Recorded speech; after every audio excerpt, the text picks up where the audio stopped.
Namaste to all. Here I am with a new video relating to income from house property, and in this video we are going to calculate GAV calculation. How to calculate GAV, that is what we are going to discuss in this video. Okay, so let us train has been passed. Let us see the computation of income from house property GAV calculation. Okay, for let out house we are doing, because since for self occupied house property GAV will be nil. Why? Because for the self occupied house property there is no revenue at all. You are self occupying, you are yourself living in the house, so there will not be any income from that. That is why for self occupied house property GAV will be nil. For let out house we need to calculate GAV, and for self occupied house I am telling it again, GAV will not be there, that will be nil. Municipal taxes not allowed, so that is also nil. So your NAV also will become nil. For self-occupied house property under section 24B subsection, interest on loan taken for house property will be allowed. If it is purchase or construction, we need to check the date 1/4/1999. If it is before this date, 30,000 you will allow interest amount for the self occupied. For the self occupied house, if it is on or after 1/4/1999, then you can allow up to maximum 2 lakhs. If interest paid is less than 2 lakhs, you will take lesser amount. If interest paid is more than, then we need to take only 2 lakhs. Please remember this thing. Okay. And repairs, renovation, reconstruction. For repairs, renovation, reconstruction, 30,000 only will be allowed for self-occupied house property. For let out house there is no limit. For let out house there is no limit for the interest on loan taken for the house property. And this 30,000 2 lakh limits includes pre-construction period interest of 1/5 also, that I already told you. Okay, so let us discuss in this video. Our main concept is about GAV calculation. So we are starting GAV already 3 minutes over. Okay, GAV, gross annual value. Please remember GAV we need to calculate in stepwise. So computation of gross annual value for house property let out. Particulars, 2 amount columns you will take. Okay, step 1, calculation of reasonable expected rental value, whichever is higher. Okay, municipal rental value MRV we call MRV, and fair rental value FRV. Whichever is higher, that will become reasonable expected rental value. When in the question standard rent is given, we will call this as step 1 and reasonable ERV. If there is no standard rent, instead of reasonable ERV it will become ERV itself, expected rental value itself. Okay, if standard rent is given, this will become step 1, and in step 2 we will take calculation of expected rental value, list of the following two: standard rent or reasonable rental value, which you have calculated in step 1.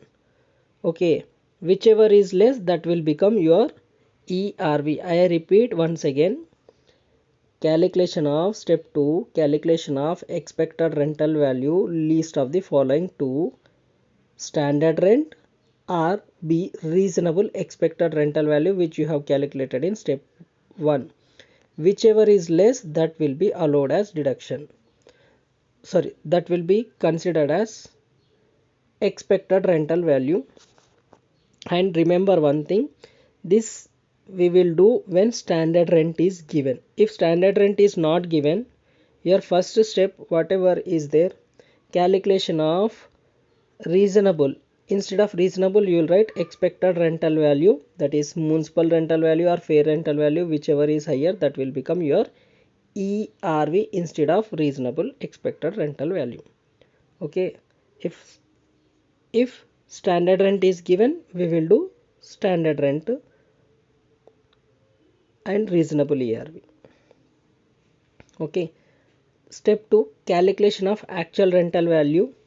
We need to take total 12 months rent, that is rent received plus receivable or outstanding, due, whatever name they may say. Rent received plus receivable minus unrealized, unreceivable not, it is unrealized, unrealized rent if any is there, that you will deduct. Okay, special adjustments if any are there, like pagdi and other things which we have discussed in the class, that we need to take. Okay, so here you will get your actual rental value. Actual rental value in textbooks you may see they may deduct vacancy loss also, but I'll tell, don't take any vacancy loss here, just you deduct unrealized rent. Okay, that's it. And next step is calculation of gross annual value. A, if there is no vacancy loss, in question if there is no vacancy loss, higher of following will become your GAV. GAV will become higher of following: expected rental value, actual rental value, ERV or ARV, whichever is higher will become your gross annual value. That's it. If there is vacancy loss, अगर vacancy loss है तो then we need to see, check actual rental value, which is you have already calculated here, this amount actual rental value after deducting only unrealized rent, actual rental value. If actual rental value is greater than ERV, then GAV is equals to ARV minus vacancy loss. GAV is equals to ARV minus vacancy loss. That is what we will say here as what generally what we say, whatever, if vacancy loss is given, whatever GAV you have got here, gross annual value we will call it as before vacancy loss. Vacancy loss से पहले वाला बोल देंगे जब vacancy loss question में दिए तो. If there is no vacancy loss, this itself you become your GAV. From this we need to deduct what, whichever is higher, from this you need to deduct what, vacancy loss. That's it. For comparison purpose, if you want to go as per the textbook, ARV, if ARV is greater than ERV, then GAV is equals to ARV minus vacancy loss. If ARV is less than ERV, then ERV minus vacancy loss you do, that will be your answer for GAV. Okay, hope you have understood. If you don't want to compare all these things, just say if there is vacancy loss, you consider this before vacancy loss whatever is there na, if there is no vacancy loss wala. Okay, ये छोड़ दे के higher of following will become GAV before vacancy loss. So from this you deduct less vacancy loss. After deducting vacancy loss you will get GAV. This is what we did in the class. Okay, that's it. And if municipal taxes are given as a percentage, you need to calculate on MRV. On MRV, municipal taxes paid by tenant is not allowed as deduction, owner only will be allowed as deduction. And if there is any penalty For late payment of municipal taxes, those will not be allowed. Interest or penalty for non-payment of municipal taxes in time will not be considered. If there is any rebate, then that will be considered. Okay, after rebate, whatever municipal tax is there, that is only we need to take. These are the points relating to municipal taxes. Already these all are there in your notes. So here I am ending the video. Once again, I just want to recapitulate everything. If standard rent is there, then high reasonable ERV first you will calculate. Higher of municipal rental value or fair rental value, whichever is higher, that will be your reasonable ERV. Then step 2 calculation of expected rental value. Standard rent or reasonable expected rental value, whichever is least you will consider here. You got ERV.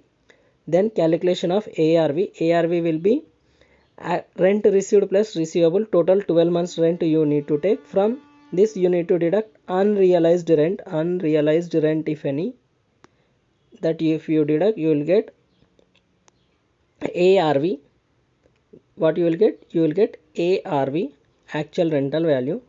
Then if there is no vacancy loss, ERV or ARV, whichever is higher, ERV or ARV, whichever is higher will become gross annual value, GAV. Hope you have understood. If there is vacancy loss, what you do? You do one thing. Whatever ERV, ARV is there, that you consider gross annual value before vacancy loss. Okay. From that you just deduct vacancy loss. You deduct from this. After that you will get whatever amount, that will be your GAV. Okay, अगर समझ में नहीं आया तो video फिर से देखना. Okay, समझ में आया तो अच्छा, आप प्रॉब्लम सॉल्व कर लो. And if you feel that sir slow पढ़ा रहे तो वीडियो का स्पीड बढ़ा के देख लो. And in the previous video I think there is some problem in the earphones, that is why it was recorded at low voice. so आप earphones use करके सुन लो, हो जाएगा. and practice better. hope you understood everything. सीखना बंद तो जीतना बंद. सीखते रहो जीतने के लिए. and sharing is caring. So share it with your friends. That's it. And if you not subscribed, just subscribe. As soon as I'll upload the video, it will notify you. 24 section 24 में standard deduction let out house property के लिए interest without any limit will be allowed. Okay, for self occupied house, these are the things you already know. It is already in your notes, so I am not wasting any more of your time. Jai Hind.